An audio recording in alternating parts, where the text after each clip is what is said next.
Welcome to Soul Inspirit, where spirituality meets real life. I'm Summer Paradiso, a psychic medium, intuitive guide, yoga teacher, and artist here to help you reconnect with your highest self. Here, we dive into the practices that strengthen your connection to intuition, higher self, spirit, and source.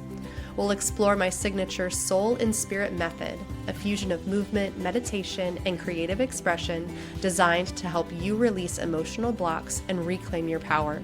Because to move through life with alignment and ease, we must first embrace vulnerability. Whether you're just spiritually curious or fully immersed in the ocean of woo-woo, this is your space to explore grounded spirituality. Expect soulful convos, real-life stories, creative tangents, and grounded practices to support your transformation. So take a deep breath, grab your coffee, tea, or whatever keeps you sane, and let's explore how to bring more magic, meaning, and soul alignment into your everyday life. Let's do this. Hello, beautiful soul, and welcome to today's episode of Soul Inspirit. I'm your host, Summer Paradiso, and today is a guest episode with a fellow medium, Melissa Alvelo. Melissa, or Mel as she goes by, is a psychic medium, Reiki 2 practitioner, life coach, and meditation teacher who is deeply devoted to helping people feel seen, supported, and never alone. Her work is rooted in faith, compassion, and the belief that healing happens when soul is given space to speak. Through mediumship, energy work, coaching, and guided meditation, Mel supports people navigating grief, emotional overwhelm, spiritual awakening, and seasons of deep transition. She has a gentle, honest approach that meets people exactly where they are, honoring both their humanity and their spiritual connection. Mel is also the creator of Mel in the Middle, a space where spirituality, mental health, and real life come together without judgment or pressure. As a mother of 4, she understands the beauty and messiness of everyday life, and she brings that lived experience into everything she offers.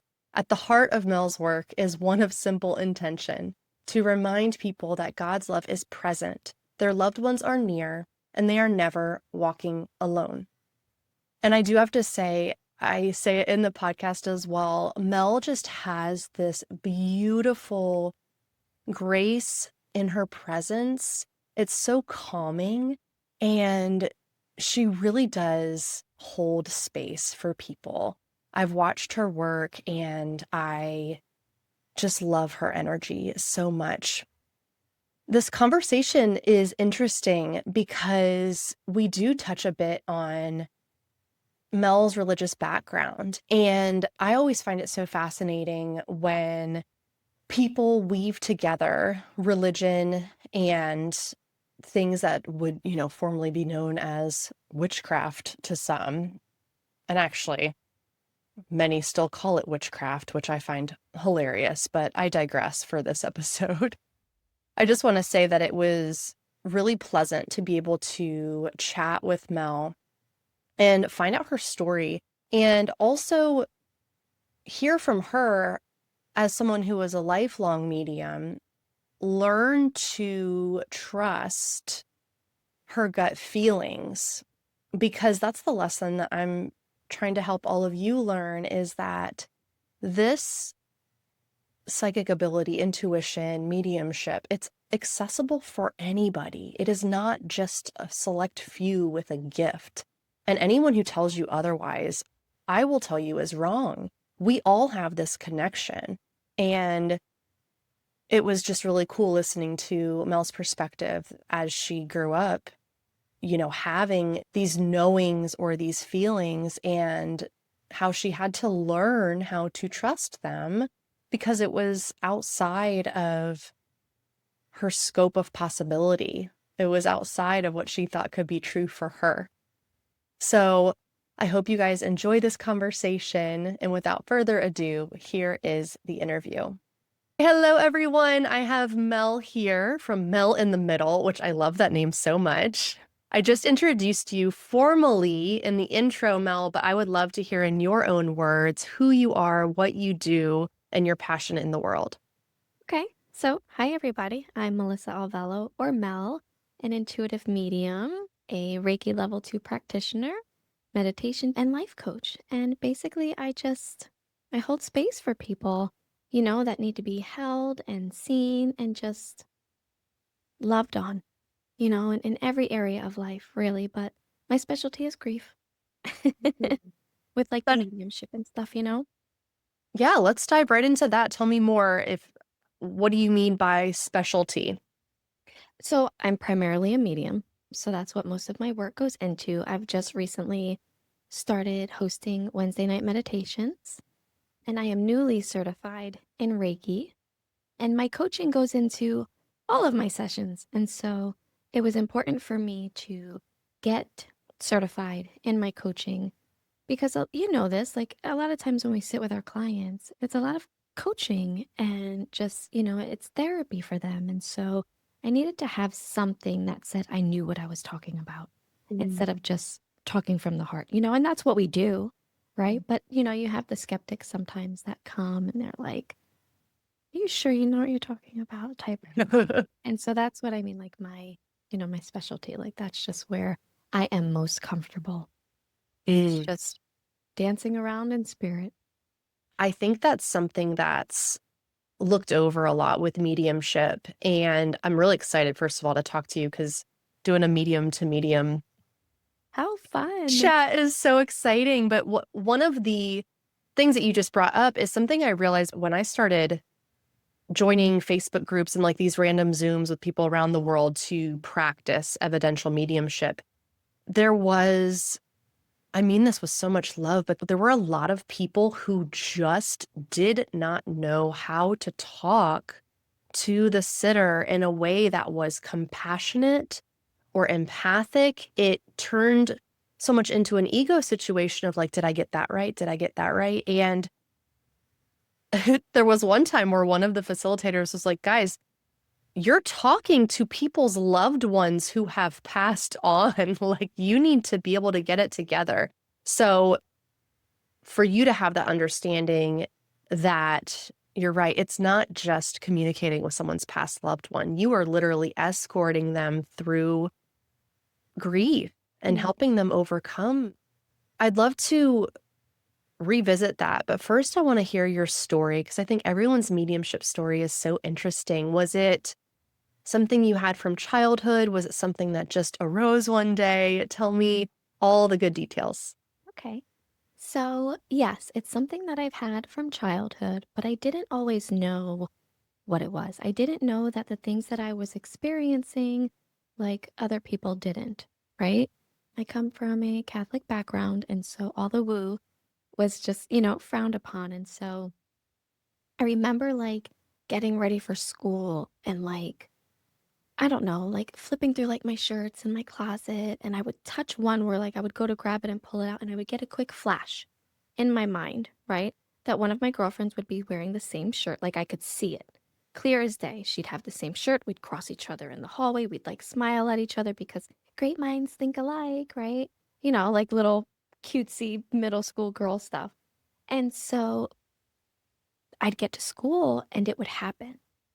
And so many instances like that or like experiences continued throughout my life. And then when I got to high school, I started to get these weird feelings in my stomach. And I don't know, and I didn't know back then either. And maybe you understanding can maybe put it into words. The best I can say is like an inner knowing, right? That gut feeling, like something is just off. And so every time I got that feeling, one of my classmates would pass away or get into a car accident or somebody I knew would get hurt. And so the one that really, really stood out the most to me is it was like Thanksgiving week. And I don't remember the year. I was out of school, maybe 2008. I'm sitting on my bed with my cousin and we're coloring. And my family from New York had come to visit. And I jump. I'm sitting Indian style and I just jump out of nowhere. And I start pacing my room. And my cousin goes, are you okay? What just happened? I said, I don't know, but something's off. Something's not right. Something bad is happening right now. And I'm just pacing and I'm pacing. And with that, within maybe 2 minutes, I hear this blood curdling scream from my brother. And we lived in an apartment in like the front of the house. And he's on the phone. And we get word that my brother in law was drinking and driving and drove his Land Rover under a school bus. And it was in that moment for me, it was like, I'm experiencing something very different. But again, I was still very new in this. So I didn't correlate it to being psychic. I didn't correlate it to being a medium. Like, no way in hell was I like even dancing around with that type of, idea. And then I started paying attention to that feeling. And so when I would feel it, I would just kind of like try to breathe into it, right? But not in a meditative breath, not in an awareness breath, just like it was uncomfortable. And so when something is uncomfortable, we breathe, right? Like, okay, you're uncomfortable, just take a few breaths. And with that, I would get like little inklings in the back of my mind where it was like, check on this person, or tell this person to take a different way home, or tell this person not to take a different way home because they're thinking of taking a different route. And it doesn't feel safe to do that, right? And so I would message my friends and my family and say, I just have a really bad feeling about something. Like maybe just like wait 5 minutes before you leave your house. Or I remember I was dating this guy and he was going out and I was like, listen, I'm not a jealous girl, like, but I really think you should stay home today. It just doesn't feel like a good night to go out, And it wasn't the full moon or like sometimes like the energy's crazy around those things. It was just a regular evening and, he didn't listen. We were young, right? Who would? And I didn't hear from him until the next morning. But all of his friends ended up getting into this bar fight and they all got jumped and arrested. And in those moments, I'm like, I really tried to tell you, you know? But it was hard because how do I prevent these things when it's just a feeling and not a vision? It wasn't a vision yet. Fast forward all these years, my husband and I are very deep in a Christian church. We had switched over to Christianity, and I'm leaving work. And in this season of our life, we prayed over each other every time we left the home or the workplace. And, the church that we were in, the Holy Spirit was very present in that space. And we were just really deep into this religious space, very different time in our lives. But I'm leaving the office and I kiss my husband goodbye and I go, okay, but really quickly, I need you to pray over me. He was on a call. And I said, I need you to put it on hold. I need you to pray over me. And he's looking at me like, I got you. In my heart, I got you. I'm not going to put the call on hold. And I get to the front door and I go to push it. We had a storefront and I go to push it open. And I swear something was like, no, he has to pray over you. And I turn and I interrupt his call again. I'm like, no, like seriously, I need you to pray over me. And he gives me like the quick hand, like motion, like I'm sending it to you, like cool. It was very rushed. Summer, I didn't even make it out of the parking lot and I was rear-ended. So situations like that were all like, and it wasn't until a few years later when I lost my aunt that like the mediumship stuff was accepted until I started like dancing around with the idea of maybe this is a gift, but again, we were very religious. And so mediumship wasn't allowed in the home. Like I wasn't allowed to watch the Long Island Medium and Monica the Medium. And because we were so deep into the church and that is welcoming, spiritual warfare into your space, and I still believe in that to an extent, but one day I found out that there was a local medium here. And so I started like just looking at her on Instagram, not following, just like a quiet watcher, you know? And so she had a blog and I would read it. And I remember reading it one day and just hearing like, hey, you're a medium too. And that was the weirdest thing. And I'm like, no, I rebuke you in the name of Jesus. Like I signed out of it. I just kept it moving, and one night Josh was in the shower and he had lost his mom. And so I would always say, aren't you curious? And he's like, no, I don't believe in that stuff. And okay, cool. As the man who leads the home, I submit to that. And I'm like, okay, fine. But I didn't submit all the way because I was watching it and listening when he wasn't around. And so he's in the shower one night and I'm listening, and the medium is on Facebook Live. And she was married to a radio personality. And so they had it like on the show. And I was so captivated into these readings that she was doing and the responses that were coming in, like through the comments and on the phone, that when he got out of the shower, it was still playing. And I didn't care to turn it off. I was like, oh, well, like some things just can't be ignored. And he gets in bed and he's like, oh, what are you listening to? And I tell him, shh, just listen. And he listens. And we're laying there and it ends. And he goes, that was really like incredible.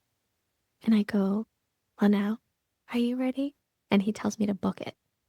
And so in that moment, I think the wall was taken down when I gave like room for spirituality and like room to question other things, right?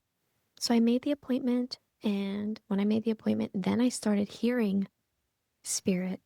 And so I'm washing the dishes and I'm talking to all the loved ones and they start talking back. But at the time, I didn't know about the clairs, about mind's eye. I didn't know any of this shit. And so I call him and I think I'm going crazy, right? Like I'm talking to his mom. I'm like, please come through. Like he's so skeptical. And if this is real, like, please just come and give him whatever you need to give him, whatever he needs to hear at this time. At the time, my brother lived with me and I was helping him through things, but it didn't feel like I was being very helpful. And so I'm talking to his dad and I'm like, hey, like, I know this is my session, but if there's something helpful that you can bring forward, like, I'm more than willing to invite you in. And I start hearing him responding back. And so I move on, like, to my aunt and she starts responding back. So I call Josh and I'm like, listen, he's at a work meeting. And I'm like, listen, you need to come home. Like, something's happening. Here's what I did. And I hear them talking back to me, but not through my ears. It sounds like a thought voice, but I know that I'm not thinking it. And now my very Christian husband goes, oh, well, maybe you are hearing from them. I could have died right there. I was like forbidden to watch these things and to like dabble in these things. And so, what do you mean now? Maybe I am hearing from them. Right. And I go, oh, okay, like I think I need to be in a straitjacket at this point. I'm literally hearing voices in my thoughts. It was the most, I still don't have words for it today because I still don't even know how to describe it. It's like, I just do. I just hear them, And so with that, I close it up and I go, hey guys, love that you're here. If I really am hearing from you, you're more than welcome to come into the session. I need you to verify that. But from here forward, I want nothing else. So the day comes and we sit with the lady, and that was one of the first things that came forward. And she was like, you're sensitive also. She goes, you hear them in a thought voice. And when she said thought voice, I died right there. Like, shit. Holy shit, this is real. Like, I know it's real for other people, but like now it's real for me. You're speaking words that I had only spoken to my husband. And it was just, the reading was incredible. She was incredibly talented, gifted, and just really connected. And so I asked her to teach me everything she knew. I asked her for all the books, all the research, and she sent me home with like titles. And she actually had a course that she was doing, and I signed up for it. Of course she did. Well, how would it, like, of course she did. Sorry to interrupt. Oh my God. I'm just like, the story is amazing. Please interrupt. So she has this course. My reading was in November of 2016, and the course started in January. And so Josh signed up with me. And yeah, he is so awesome. He is just incredible. We call him spirit security, So for me, we're doing this weekend and I'm learning all about the chakras, and she guides us through this meditation to, basically she was just teaching us how to like connect with spirit. It wasn't necessarily to like be a medium professionally, right? It was like an intuitive workshop.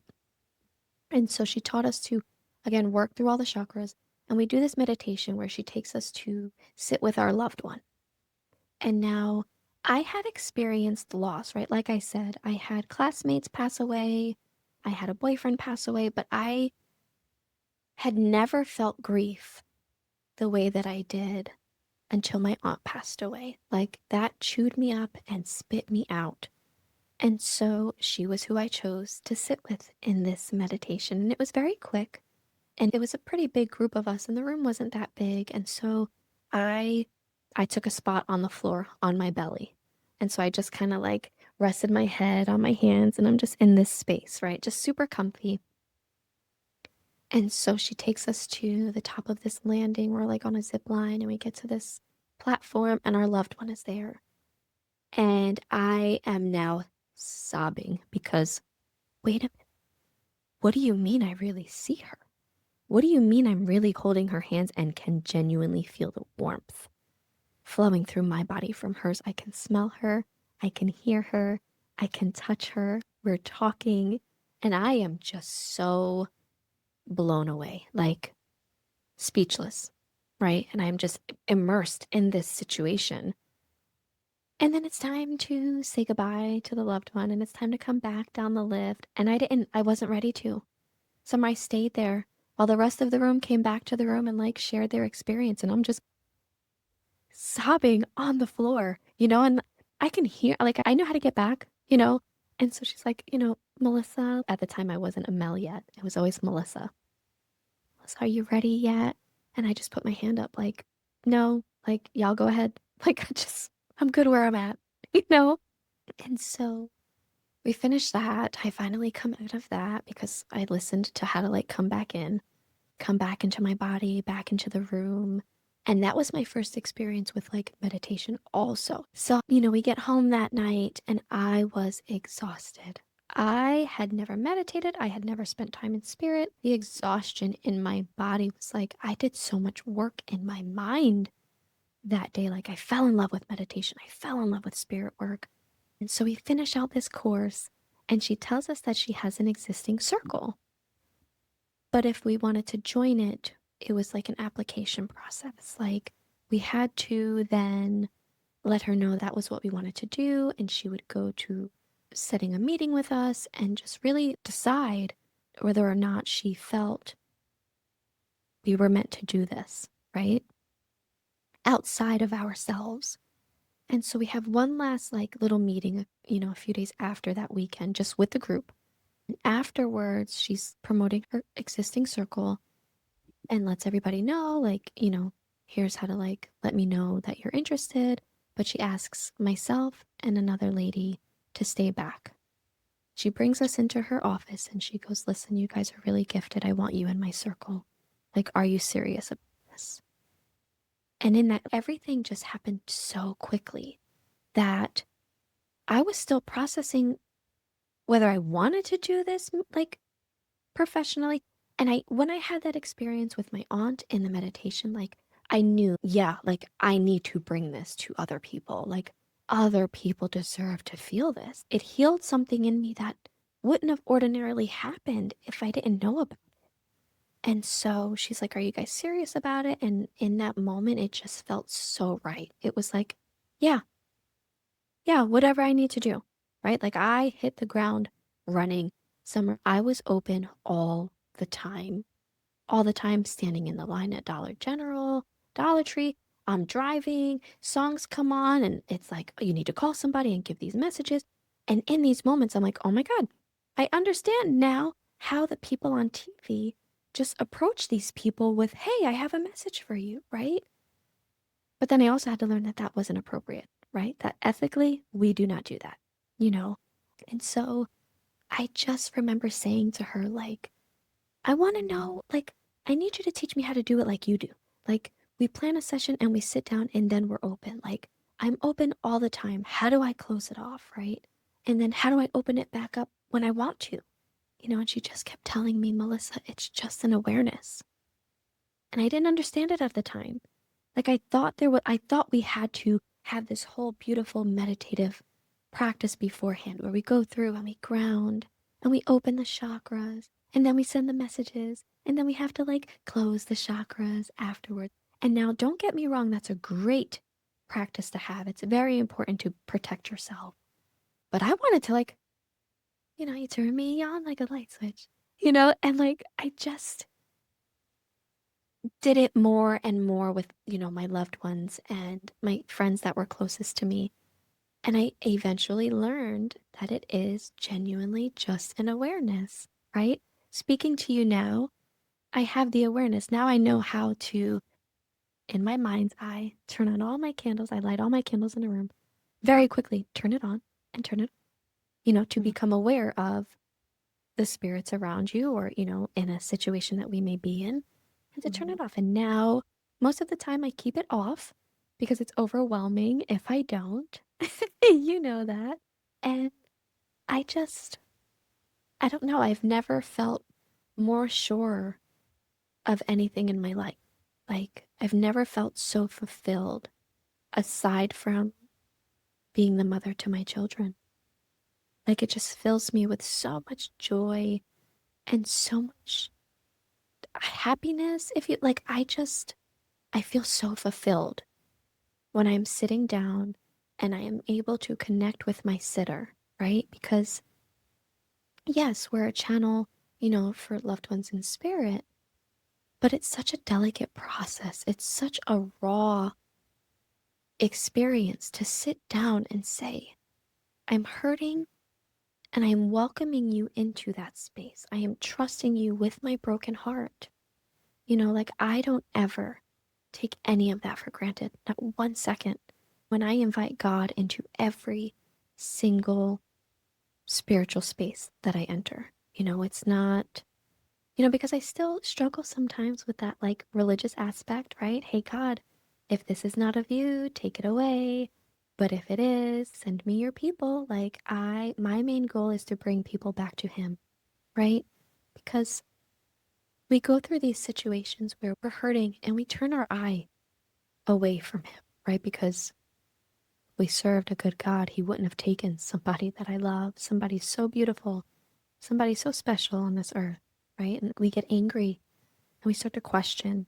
But I find that we walk away from Him, He doesn't walk away from us. And so my hope is to always kind of bring those hands back together again in my sessions by proving the continuity of life after death and bringing through these evidence based sessions and just heartfelt messages. And just, I always want to leave people better than I found them. Oh, I love that. Thank you. Yeah. That's, oh my God, what a journey, Mel. Oh my God. I have so many questions to follow up with that. But I will just say, like, the way you talk about this journey and about this life purpose that you have come into, the energy around it when you're speaking is so beautiful and right and good. And it's refreshing to talk to people who are fulfilling their dharma, who are existing in a space of pure gratitude and joy with what they're doing. And this is your purpose, and that's why you are so good at it. And so I just, have to honor that and share that with you. I'm Yes. I do have so many questions, but the one that's really pressing for me is, this concept of religion. I'm going to ask some of the hard stuff real quick, just because it's kind of a touchy subject for some, but I would love to know from your perspective, you were raised Catholic and then I don't know if you had a pause after the Catholicism before you moved into the church with your husband. And then you guys both, I love him, by the way. He's out here just riding the wave. I want to know, how has your perspective of religion or Christianity shifted as you've moved into this life purpose? Yeah. So growing up, we didn't really go to church often. And if we did, it was like to light a candle for a loved one, right? And it's so funny to say that. The irony. Oh my gosh. Yeah. The witchcraft, The right? witchcraft. It's so funny. Or it would be for like Ash Wednesday or Palm Sunday, There was never really teachings of the Bible. And I just kind of grew up with this belief like you just pray for people, and you just pray to God and every time I prayed to God or had to sit in his presence, I always spoke to him like a friend. Mm. There was never a situation where I felt like it felt right to go and like into a confessional and tell my secrets to a stranger for that stranger to then tell me I'm forgiven. Like I just have never been able to like wrap my mind around that aspect, right? So when I converted to Christianity with my husband, well, my husband was always a Christian, and he owns a printing company. And so the pastor of this church was a customer at first. And he was a prophet. And my husband got invited to this thing where he was prophesying, over. And I didn't go.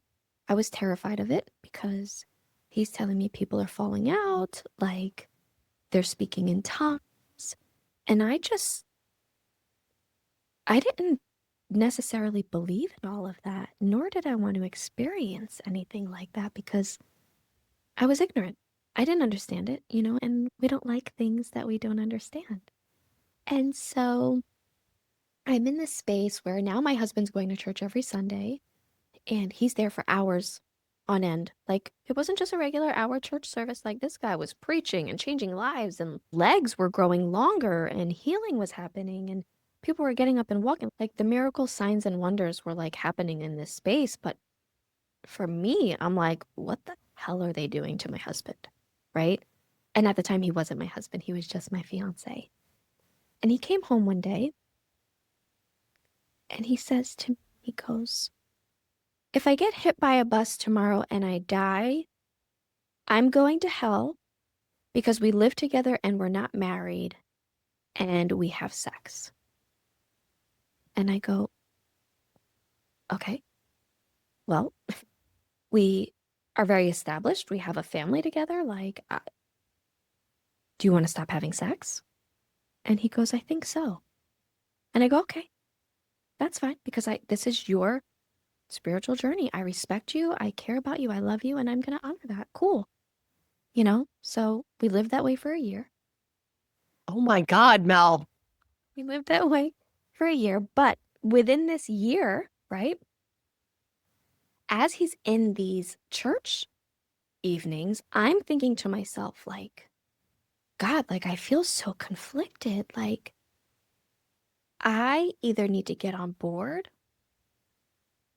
or, like, we're going to have to part ways because he's very convicted in his beliefs and in his walk with God right now. Like, I love it for him. But if it's your will, like, for me, like, I need you to, like, really let me know it. It's foreign to me. Like, I have no desire to step into that space. Like, I'm comfortable where I'm at, right? And so when we're comfortable, we don't want to walk out of that. And so I get invited. The church is doing a skate party, and I get invited and I get to go, and I meet the pastor. And he begins to speak over me. Like, he's like prophesying over me. And he's like, I shake his hand and he brings me in and he goes, it's lovely to meet you. I've heard a lot about you. And I've been told it was only a matter of time before you start coming also.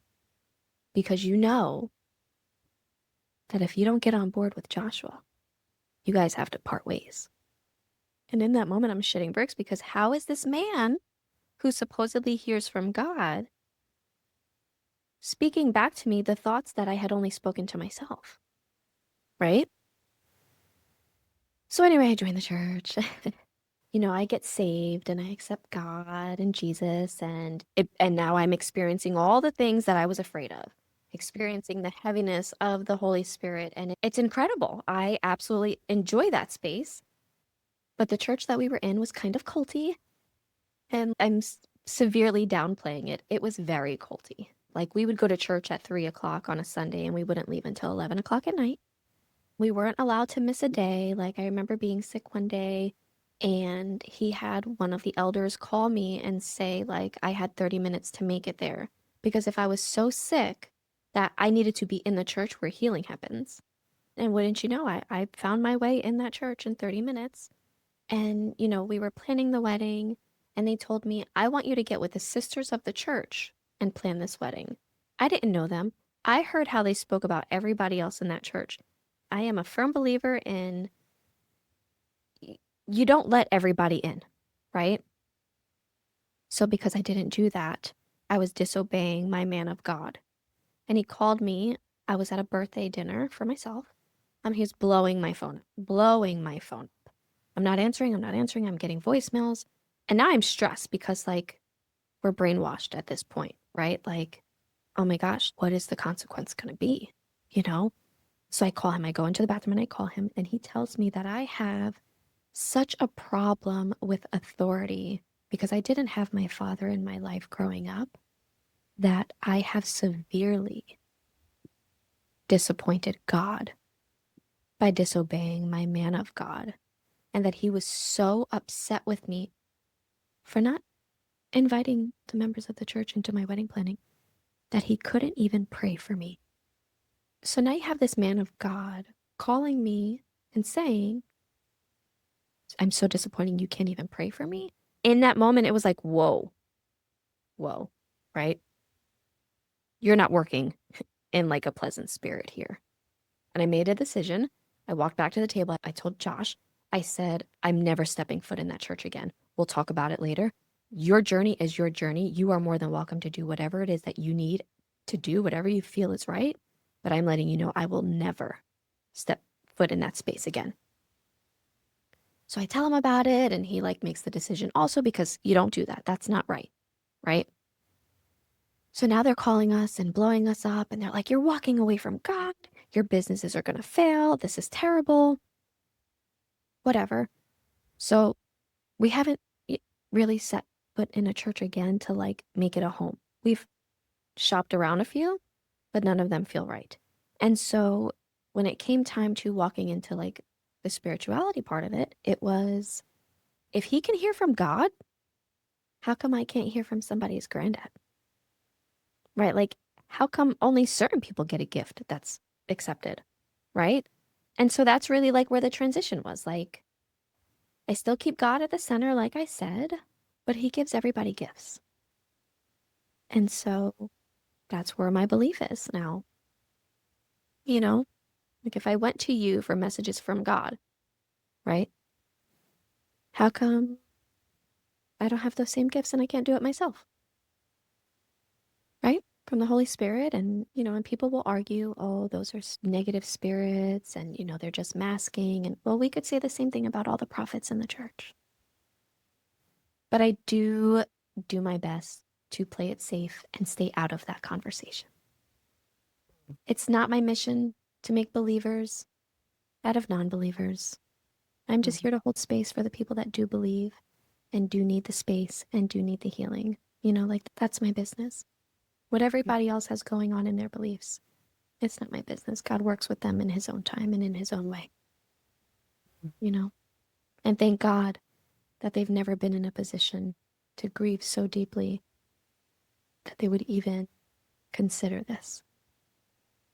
Yeah.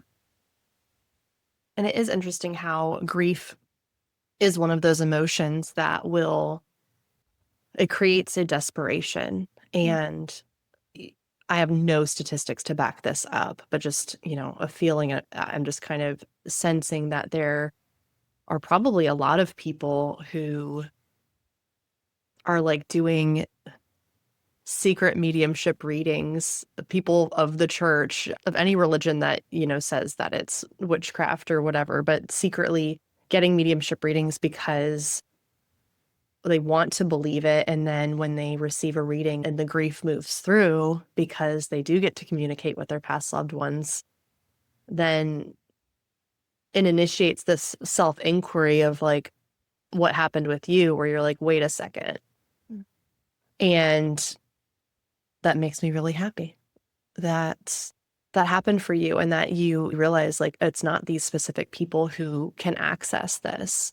What's your opinion on, like, would you say that everyone at some point could access mediumship? I love to hear other people's opinions on this.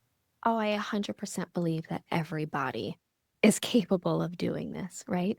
And when I'm in a conversation with it, I always say the difference between you and I is I just believe that I can, Mhm. right? Yeah. And so for the listeners, like it, it's in you. It's Mhm. possible.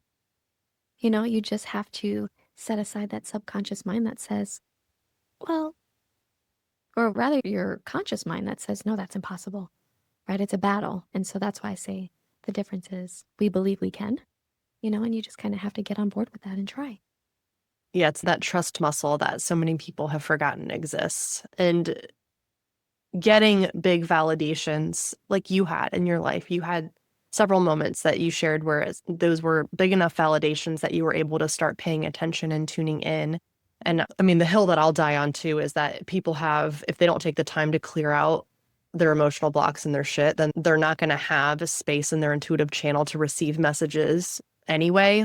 Yeah, because But you're I, weighed down by the heaviness. It's heavy. Heavy shit makes your yeah, spirit, your body spirit heavy. yeah. But I do agree with you. I'm glad we share that, but I agree with you in that I fully believe everyone can access this. Some paths may be longer and some may be shorter, but yeah. No, Absolutely. Spiritual awakening, you'll never reach an ending. no. There will always be more to uncover and Mhm. learn and dig through. And I love that part. Yeah. I love like the constant learning about new things. Yeah. Like you introduced me to light language, and now I'm like, oh, what the fuck is this that she's doing? Right. And I'm watching and I'm watching and I'm like, oh my gosh. Like I can feel, you know how you could feel when I was talking to you, like Mhm. I can feel, and I'm like, oh my gosh, okay. I don't understand it, and it's foreign to me, but that's something I want to look into, and that's something now I want to be familiar with. You know, not necessarily that I want to speak it or do, but like I never knew that that type of thing existed. You know? Yeah. Well, and things like that that show up because light language is arguably really fucking weird because it showed up for me and I was like, what is happening? Like, I was not prepared for this at all. I haven't even done a podcast episode on it because I'm still like, what is going on? But it's one of those things, just like anything in life, these passions we find are these little glimmer moments. It's when we have that soul recognition of that energy and we feel the pull towards it. Like there's something there. I don't know what it is, but I want to know more. And I think to me, that's the best thing we can do with literally anything that shows up in our life. Cause to me, it's your highest self showing you a breadcrumb to follow. I 100% agree. Yeah, and it's exciting. So yeah, keep following those light language breadcrumbs. I want to hear Yeah. what happens. Maybe she gets her own light language. Well, Mel, it has been so nice chatting with you. Your journey is so just beautiful. And I do have two more questions. The first one is, did Josh apologize profusely after you got rear-ended? Leaving the parking lot. Did he, no, Josh, funny enough, he will not say he's sorry. Mm, He is not a sorry man. But he has ways of apologizing that don't say it, you know? So when I got rear-ended, I called him and I was like, but I told you to pray for me. You didn't do it. And you didn't listen. And now I'm rear-ended and now I'm stuck here. And now, so he ran, literally ran, darted his way through the parking lot to make sure that he was there for me. And I'm looking at him like, I told you. And he was like, I will never not listen to you again. I will never not listen to you again. And so now I'm like, hey, something doesn't feel right. And he, you know, he won't ever doubt it. you whipped him right into shape with that scenario. I love it. So yeah, now you got a lifetime of listening spouse. I love that. Hey, that's better than a sorry. That's amazing. Okay. Well, Mel, I know you do readings and I want to make sure that you can tell our listeners where they can reach you. We'll have your information in the show notes, but like someone's listening to this and they're like, I love her journey. This sounds amazing. I'm grieving. I want a reading. Like, what are you doing? How do we follow you and find out what you're doing? Okay, yeah. So my website is currently being built. So we're Ooh. just working off of like social media right now. So I can be found on Instagram, Mel in the middle, but just the letter N, not the word in, just the letter N, MELN the middle. And then on Facebook, fully typed out, Mel in the middle. and there is a booking link in there. And right now I'm running a special for $75. And there's no time limit on my sessions. Oh, yeah, I saw that. Girl, that's bold. That is a bold strategy. Guys, Cold-winded. I mean, I am too, but I'm like, my God, a session would last a whole day. That's beautiful, though. So, guys, you heard her, and $75 for an open-ended reading. Y'all better hop on that because she is good, guys. Like, I forgot. I'm just thinking now, there was a time where I was reading, and I was reading for a group, and you were there, and I was getting stuck on something, and I looked at her, and I was like, she sees something. I was like, what do you see, Mel? And she, like, chimed in on the group reading. I was like, thank you. I love it. I love it, though. Mel, thank you so much for joining us. I really appreciate you sharing your story. Thank you for having me. I've enjoyed it. So, something funny that happens when I do guest episodes is after we say bye and have the interview be over, I always end up asking a question where we start the conversation back up again, and it just seems to get juicier. So, for this episode today, you guys are going to get a little PS podcast because I started asking Melissa again about religion and Christianity and mediumship, and she drops some mic drop moments and metaphors that you guys just really need to hear. So here is your special PS pod. Well, and I'm also like, God, I have so many more questions for you now because I'm so curious about, like, for me, because like I don't identify as Christian, and I'm so interested in people who do identify as Christian and are in mediumship and like how they weave together. Like, it's not that complicated, but it's just something that I'm just curious. I just want to know more. And yeah, there's not like 1 hour. We can't fit all of that in there. I just say, like, for me, it's relationship.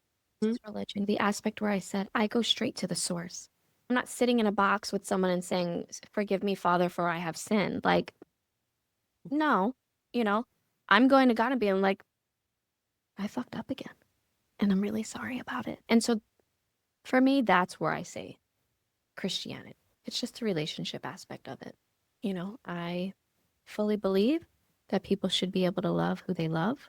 I fully believe that they should be able to marry who they marry. I think that everybody deserves equal rights. And I just think that, you just let people live the life that they want to live. If they're not hurting you, mind your fucking business.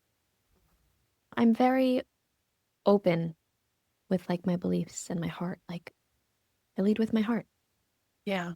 You lead with your heart. You Yeah. do.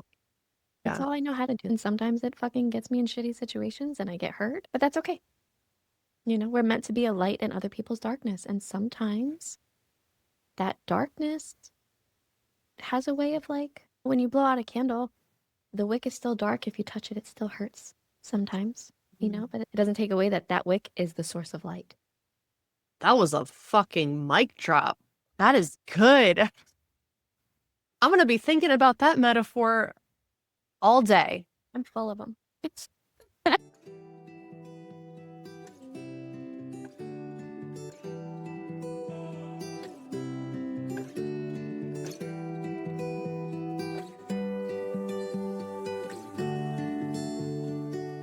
Thanks so much for listening to Soul Inspirit.